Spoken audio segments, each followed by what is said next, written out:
Boa noite, amigos. Sejam bem-vindos à sexta edição do Duelo nos Sertões. Aqui você conhece o maior rally das Américas através dos heróis que fizeram dos Sertões uma marca registrada do esporte, da aventura e da competição em altíssimo nível. O tema do programa de hoje é Rebeldes Sem Causa. E os nossos convidados são Cacá Closet e Thiago Fantozzi. Carlos Guilherme Closet é natural de São Paulo e vai completar 50 anos em setembro. Faz aniversário nos Sertões. Pede um presente dos concorrentes. Se alguém quiser deixar ele passar, tá tranquilo. Conhecido no universo off-road como Cacá, ele larga para sua 10ª participação nos Sertões, uma prova que ele venceu na geral em 1996. Cacá é, portanto, o segundo vencedor na geral de carros dos Sertões. Além de ser um candidato ao título de piloto infiel. Aquele que mais trocou de carros na sua história. Andou de Mitsubishi L200, Kia Sportage, Subaru Impreza, Fiat Doblò e Nissan Frontier. Cacá foi também bicampeão brasileiro de rally de velocidade. Ele tem 2 participações no Dakar e um pódio nas 1000 milhas brasileiras de 2001. Boa noite, Cacá. Obrigado. Obrigado a vocês. Um prazer falar de carro, rally, história é comigo mesmo. Vamos nessa. Tem um pequeno problema, nós temos que falar um pouquinho de moto. Porque senão nós Por isso que chamaram ele. Mas vai dar tudo certo. Moto é com ele. Thiago Laurito Fantozzi também é natural de São Paulo. Tem 39 anos e uma carreira que inclui 19 participações nos Sertões. 15 como competidor e 5 em funções variadas. Em resumo, o Thiago não consegue viver sem os Sertões e, claro, os Sertões não conseguem viver sem o Thiago, que é, até hoje, o mais jovem vencedor da geral de motos. Um triunfo que ele conquistou a bordo de uma Skvarna em 2001, o ano que se emplacou um pódio nas 1000 milhas. Thiago é um vencedor precoce, que andou de moto pela primeira vez aos 5 anos, para vencer a sua primeira corrida aos 7, no pré-mundial de motocross disputado em 1987, na cidade de Campos do Jordão. Thiago e Cacá, sejam muito bem-vindos no Duelo dos Sertões. Sintam-se em casa. É uma honra muito grande ter vocês dois aqui. E como vocês já devem saber, esse é um duelo de ideias, experiências, perguntas e respostas. Eu tenho algumas perguntas individuais e tenho algumas perguntas iguais para os dois. Além disso, a qualquer momento, vocês podem me interromper e perguntar diretamente para o seu rival. Mantendo a tradição dos duelos, a vocês o direito de se apresentar. Cacá, você primeiro. Família, manias, primeiro carro, prato predileto, se tiver time de futebol, apelidos. Apresente-se ao nosso duelo. Vamos lá. Um apaixonado por carro. Minha primeira foto que eu tenho memória e que minha mãe achou nos arquivos dela, eu estou com um carrinho na mão. Depois comecei com... E é engraçado porque eu não tenho isso do DNA, da família, pai, mãe e tudo. Eu tenho isso do meu avô. Meu avô era sócio do Chico Landi, numa loja de molas de carro aqui perto de Interlagos. Então é uma coisa, a ancestralidade um pouco para trás. Meu pai e minha mãe dão a menor bola para carro. Eu, quando tinha 16 anos, era doido, né? E aí convenci meu pai a comprar um Jeep Willys, todo desmontado, destruído, porque eu falei, tá muito barato, é um cara, conheci, tananã, né? Eu vendo minha mobilete, também ajudo e tal. Rolo. Aí ele falou, não, beleza, a gente vai lá, compra esse negócio, você tem 2 anos para montar, quando você tiver 18, tiver carteira de motorista, você sai andando, né? Umas 2 semanas depois o Jeep tava andando, certeza. E aí, é a paixão por carro. Sempre, quando eu tinha 18 anos, meu primeiro trabalho com carteira assinada foi um freela de 6 meses para um guia da Editora Abril chamado, da edição dos Guias 4 Rodas, chamado Viajar Bem e Barato.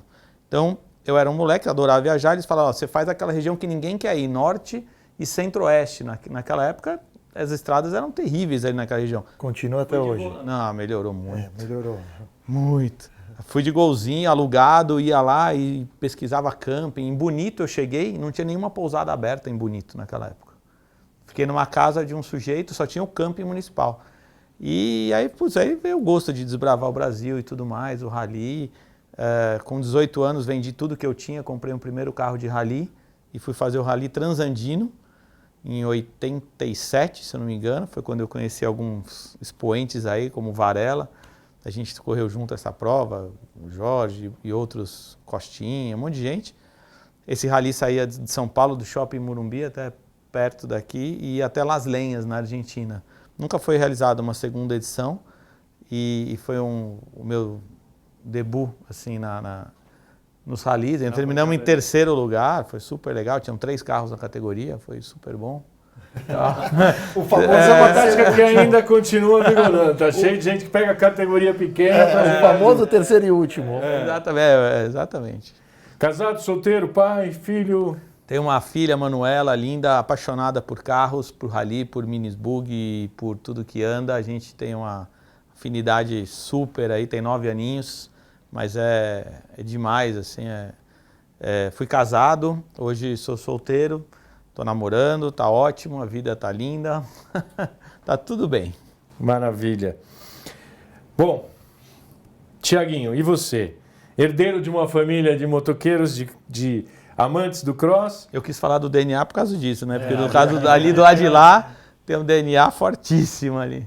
Confirma pra gente a sua idade, que a gente demorou para descobrir, e conta um pouco de você. Família, estado civil, hobbies, manias, o que você quiser agradecer o convite de todos aqui, da equipe. Bom, eu tô na casa dos 30.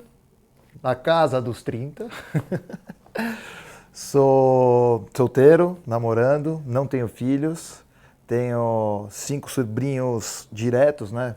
Filhos de irmãos meus. Todos já com algum envolvimento aí, de certa forma, na moto. Mais uma pancada de outros sobrinhos por primo.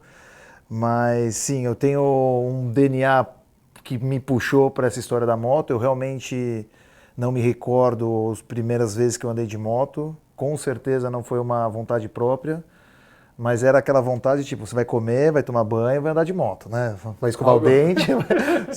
Eu fazia isso como uma coisa, né, uma atividade normal. E sem dúvida foi um grande incentivador para tudo que eu levei para o resto da vida até hoje. Corrigindo não, mas reforçando, em 87, poucas pessoas sabem, mas em 87, essa primeira etapa do motocross que eu venci, foi muito engraçado porque eu naquela época, eu fui começar a ter resultados positivos no rally mais velho, né? Nessa época eu era gordinho, e aí eu tinha uma moto que tinha 3 marchas, com 7 anos, 6 anos. E daí nessa etapa do pré-mundial em Campos do Jordão, a largada era uma subidona, que a moto dos meus concorrentes não subia, então os pais tinham que empurrar. A minha tinha 3 marchas, então eu dei tipo 4 voltas no segundo. Mas não que eu vim campeão desde aquela época, a vitória veio desse jeito. E realmente, enfim, foi uma história de moto. Palmeirense. Ninguém é perfeito. E acho que um bocadinho do resto da minha história é Sertões. Bom, a gente já vai começar no estilo Sertões, sem aliviar. Primeiro especial de 500 km com piso horrível. E vamos fazer uma dupla de perguntas iguais para vocês e a gente vai direto ao assunto. Kaká e Fantozzi, a essa altura do campeonato, com tudo que vocês têm ao alcance da mão, com tudo que vocês sabem, vocês acham que é possível ganhar na geral de carros e ou motos mais uma vez? O que vocês precisariam fazer para uma conquista como essa? Vocês estão nesse barato? Esse é o objetivo de vocês? Vou começar com o Kaká. Não, se não tem como. Já nem crio essa expectativa, nem de longe, porque, na verdade, hoje, como vários outros esportes no Brasil, houve uma profissionalização muito grande. E no cross-country, no rally cross-country também. Hoje, você precisa ter um equipamento que custa na casa de milhões. E hoje, e não é de hoje, que vamos dizer assim, é muito difícil você conseguir um retorno de mídia para bancar um investimento desse valor de uma empresa que só busca esse retorno. Geralmente você tem algum envolvimento, seja familiar ou seja próximo, para você conseguir esse patrocínio, para você ter uma verba para comprar um equipamento desse. né? E essa é a real, e não é só no cross country, é no automobilismo de pista também e vários outros lugares e outros esportes também. Então, assim, a disputar geral é totalmente fora da minha realidade hoje financeira. Se você falar assim, ó, ok, tá aqui um carro na mesma altura, mesmo assim eu estou há 10 anos parado. Também não me acho competente o suficiente, teria que treinar, teria que se dedicar muito a isso. As pessoas que ganham o rally, acho que, na geral, que ganham qualquer coisa em expoente, na geral, o cara que é campeão brasileiro de basquete, de bocha, de sei lá o quê, esse cara tem que se dedicar a isso. Não cai de paraquedas, assim, não tem como. Então, é um trabalho que eu não fiz. Esse Sertões é muito pelo contrário, esse é um dos Sertões que eu quero me divertir. Eu estou indo com um navegador que não navega há 15 anos, ele nem sabe o que as modernidades que aconteceram, ainda bem que tiraram tudo, né? Voltou tudo às origens, eu falei, puta, ainda bem, porque o cara não ia ter ideia do que ele ia fazer lá. Eu estou indo com o meu apoio, são 2 amigos de apoio, mecânicos, mas são amigos, não são profissionais disso, nem nada. Não estou pagando apoio, estou indo porque os caras querem, vamos juntos, sabe? A gente criou uma turminha lá, eu, navegador, e mais 4 amigos, e a gente vai junto. É isso que eu estou fazendo, é esse o ano, é um ano para mim que foi o meu presente de 50 anos, são 32 anos de carreira, eu comecei a correr com 18, né? Então, não tenho expectativa de, vamos brigar na categoria? Talvez, né? A gente também não perde essa competitividade assim, né?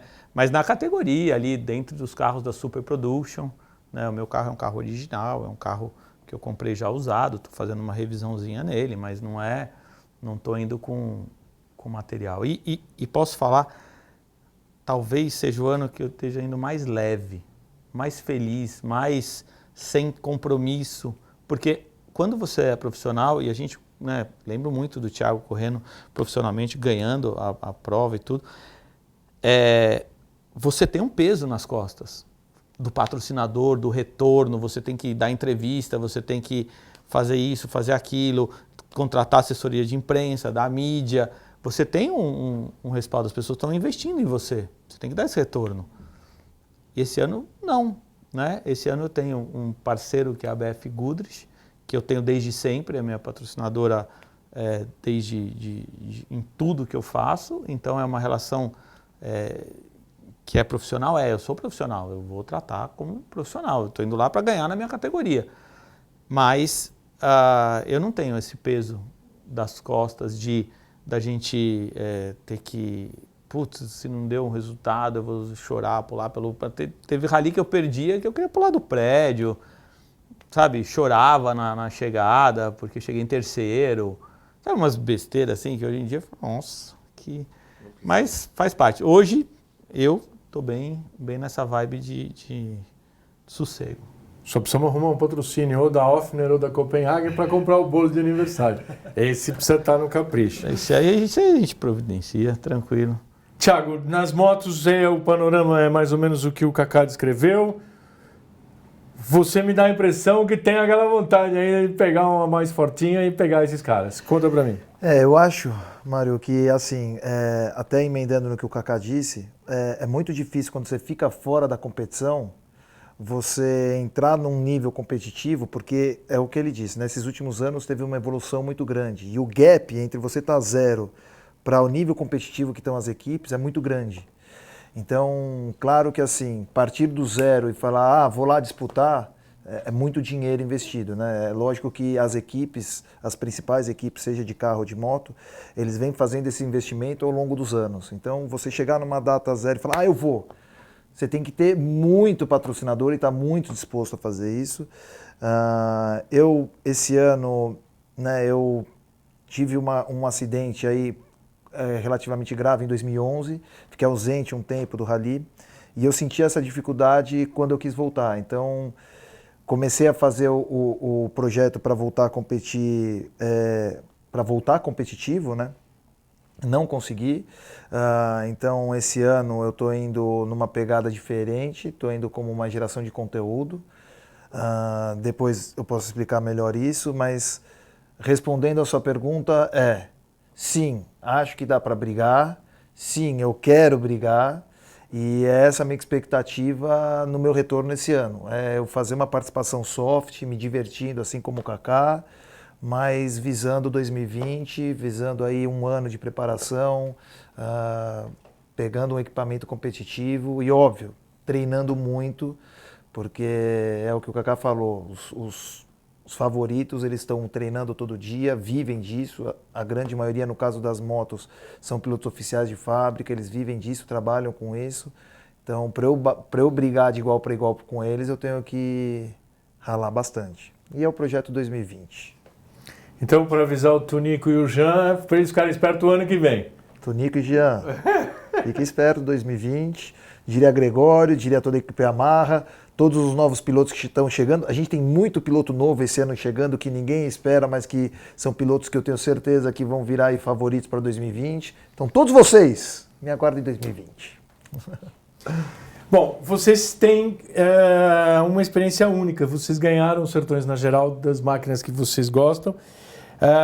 Então, tem algum conselho para dar? Tem muita gente nova nos Sertões esse ano. Que conselhos vocês dão para quem está começando, quem vai fazer o primeiro Sertões?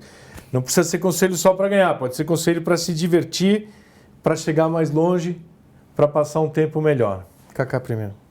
Eu acho que a coisa mais importante, e esse Sertões, ele é diferente, foi isso que me chamou também, a atenção para a prova novamente.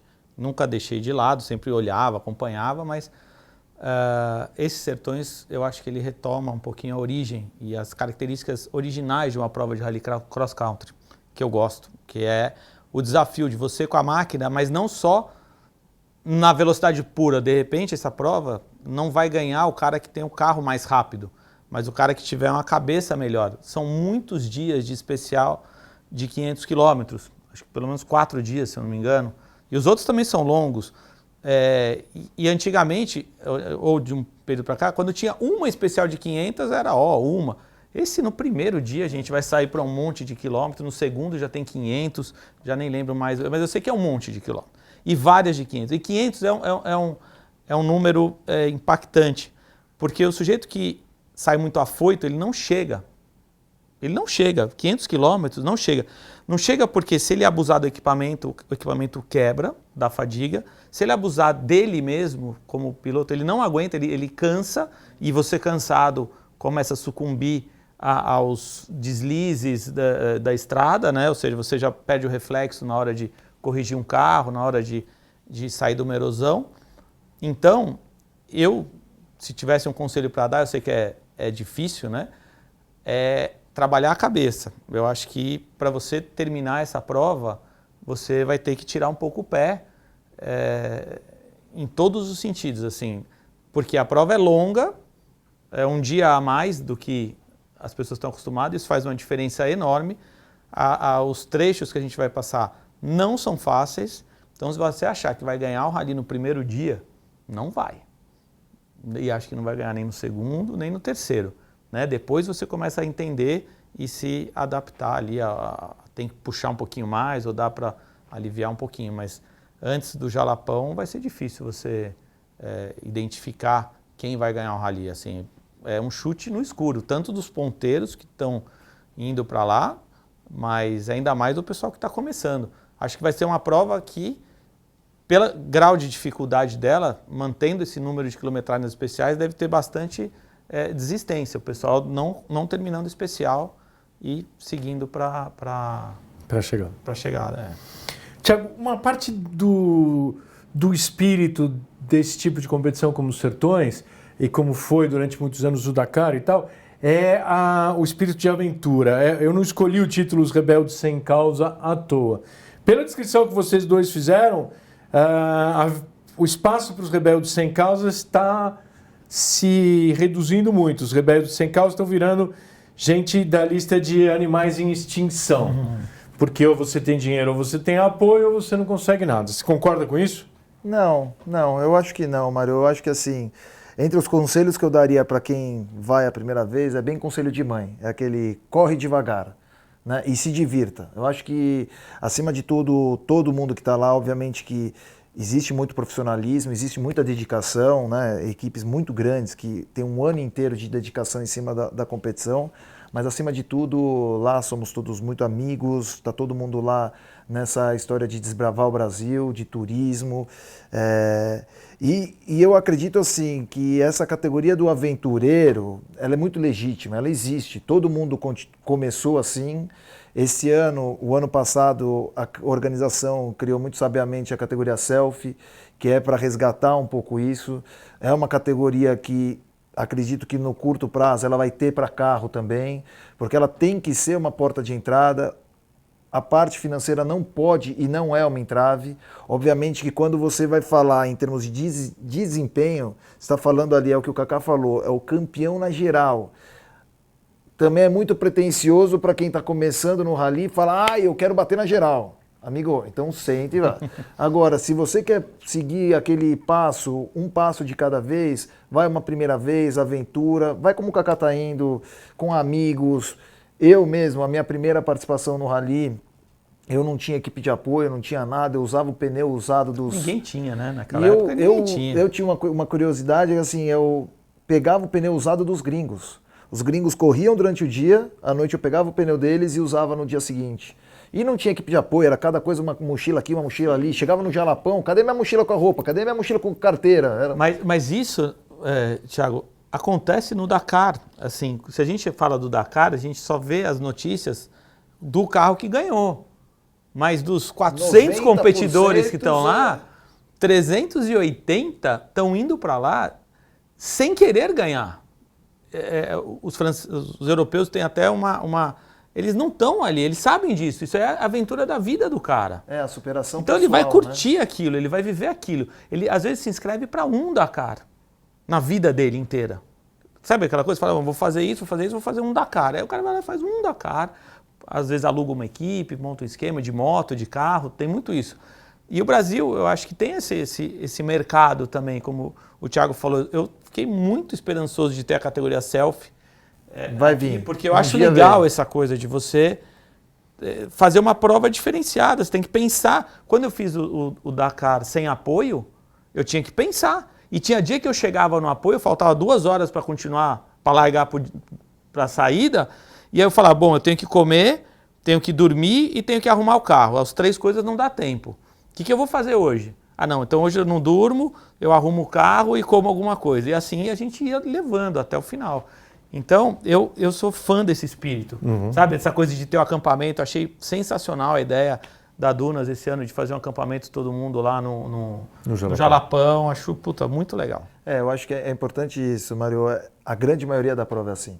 Você tem lá meia dúzia, né, 10%, 15%, que é aqueles que estão focados, são as equipes principais, são os carros mais tops, mas você tem uma grande legião de gente que está indo com um carro que ele tem na fazenda, que ele dá uma meia preparada. No final, acho que o que todo mundo se diverte, aproveita é isso, essa aventura de cruzar o Brasil com um monte de amigo. É uma caravana que nunca vai deixar ninguém para trás. Então o camarada sabe que se ele quebrar lá no percurso, tem um monte de carro passando. Obviamente que vários vão falar, ainda bem, passei mais um, mas de qualquer jeito vão atacar a água, vão atacar a barreira energética e vamos indo. Acho que é esse que é o intuito. Então, o Sertões tem um plano bem ambicioso. Que é se tornar o maior rally do mundo em 2022, vocês sabem disso. Então, 2 perguntas para os dois. Uma, o que o Sertões precisa fazer para alcançar ou eventualmente superar o Dakar? E segundo, o que o Sertões precisa fazer para atrair novas montadoras para a prova, tanto em motos como nos carros? Vou começar pelo Thiago dessa vez. O que o Sertões precisa fazer para alcançar o Dakar e para atrair novas montadoras? Bom, o que o Sertões precisa fazer o Dakar, eu acho que ele já vem fazendo com supremacia. Na verdade, o rally, em termos competitivos, é hoje uma das maiores, mais bem organizadas provas no mundo, isso sem dúvida. O Sertões, ele é sim uma prova diferente do Dakar. Então, não só pelas características, né, de terrenos que a gente passa, que no Dakar eles usam muito a parte de desertos e tudo, mas principalmente pela característica da prova. Você pega os Sertões, é uma prova que hoje ainda é praticamente 100% brasileiros, né? O Dakar não, você pega o maior país representativo no Dakar, talvez a França, que deve ter menos de 20%, 15% dos competidores. Então assim, o que o Sertões precisa fazer hoje para passar o Dakar nada? Diria que o Dakar nem é referência. O Dakar ele é outro tipo de prova, ele acontece em outra época do ano. Acho que são provas complementares. Acho que com essa história de 2022, a gente fazer uma edição do Chuí, Oiapoque, ao Chuí. Já fui de jet ski do Oiapoque ao Chuí. Sério? Rolê, esse daí é outro, tá vendo? São tudo... Põe mais filme aí na câmera. Tem história. E qual que era a segunda pergunta? Montadoras, a gente precisa atrair as montadoras. Eu acho que é um caminho, isso é um trabalho muito mais amplo. A gente tem aqui no Brasil uma dificuldade, né? Como eu posso dizer, esse hábito das empresas patrocinarem, isso vem mudando ao longo do tempo. Você pega na época que eu corria de moto, estou falando há 15 anos atrás, não é muito tempo, 10 anos atrás, não tinha nenhuma equipe oficial de moto. Hoje a gente já tem aí 2 montadoras, das principais montadoras, a própria Honda, com um time bem forte.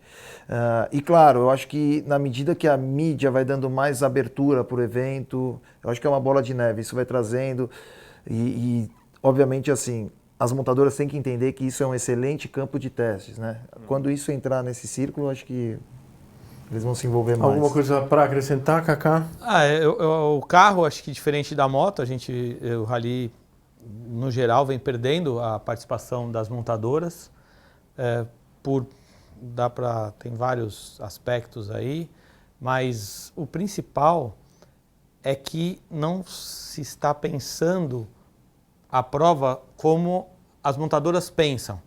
Ou seja, tem uma desconectividade aí entre a prova e a montadora. Eu acho que a montadora ela vai entrar onde tiver competição e onde tiver retorno de mídia. E eu acho que esse é o passo que vocês estão dando, acho que principalmente essa edição da prova, para tentar chegar mais perto, diminuir esse gap com o Dakar. Que o Dakar ele tem uma projeção mundial, os Sertões têm uma projeção regional. A gente não consegue atrair pilotos da Argentina para vir correr aqui. Poucos, né? Mesmo quando foi etapa do Mundial aqui. Eu acho que esse assunto é muito amplo, a gente não vai ter tempo para discutir aqui, mas eu acho que das montadoras, por exemplo, uma sugestão que eu tenho é criar uma categoria de caminhonete. Hoje o Brasil tem um mercado muito forte, eu trabalho com esse mercado, eu faço isso para... Meu patrocínio vem disso, de certa forma, que são os mercados de pistas para teste de caminhonetes em agri-shows, em feiras agropecuárias pelo Brasil. Todas as montadoras, uma quer ter a pista mais incrível que a outra e tudo mais, a gente acaba construindo para vários. E a gente sabe que a Nissan tem a Toyota, tem a Volkswagen, tem a Ford, tem a GM, tem muitas marcas de caminhonete no Brasil. Mas eles não vão entrar nos Sertões para competir com o pessoal hoje que está liderando, com as Rangers lá liderando. Nem a Ford entra com eles, de verdade, assim. Por quê? Porque é um troço que ficou meio desconectado. Então teria que criar, sentar todo mundo, as bases, vamos sentar com todas as montadoras, vamos montar uma categoria, cada montadora vai ceder 2 caminhonetes, nós vamos fazer uma preparação das caminhonetes só do anexo J, criar uma classe production, vamos dizer assim, onde você pode trocar amortecedor, taraná, e aí você vai ter 2 S10, 2 Rangers, 2 Amarok, 2 Hilux, 2 Frontiers, e aí cada marca vai buscar o seu piloto, e aí o piloto vai ser contratado, então o cara não precisa ser o cara do bolso, tentar resgatar essa história. E isso eu acho que teria uma adesão muito maior das montadoras do que querer que uma marca entre hoje nos Sertões para tomar pau. Não tem jeito. Então, acho que é uma opção de você criar, conversar com as marcas. Eu não vejo, porque eu falo falei do que estou correndo nos Sertões para uma marca, de um carro que eu não estou correndo, ela falou, é mesmo? Cara, que legal, será? Pô, mas o que a gente pode pensar e tal? Aí eles falam assim, não, então, ó, tem um carro aqui que para disputar a ponta lá e tal, custa 1 milhão de euros, não sei o quê. O cara, oi? Já desiste. Entendeu? Então, acho que tem que começar por baixo, tem que fazer uma categoria, mas você tem que dar o troféu pro cara de campeão. Ó, a Amarok foi lá e ganhou da Ranger, ó, a Toyota foi lá e ganhou do não sei quem, sabe? Essa é a provocação para 2020. Essa é a provocação. Fica aí. Eu tenho mais uma provocação para vocês, que o nosso tempo aqui é curtíssimo, é tempo de prólogo, não é tempo de especial de 500. Eu vou fazer uma pergunta para cada um, eu preciso respostas super curtas, super rápidas. Thiago primeiro. Mulheres. Adoro. Isso já é uma boa Tamo notícia. junto. Não é das baladinhas, aquelas que eventualmente, uma vez ou outra, você consegue eu sou um cara alvarar para ir. compromissado hoje. Eu queria saber o seguinte, as mulheres andam, segundo, elas têm o espaço que merecem? Já vou antecipar a sua, que vem logo depois da deles. Jovens. Muitos jovens acham que os carros são animais em extinção. Como é que a gente atrai esses jovens?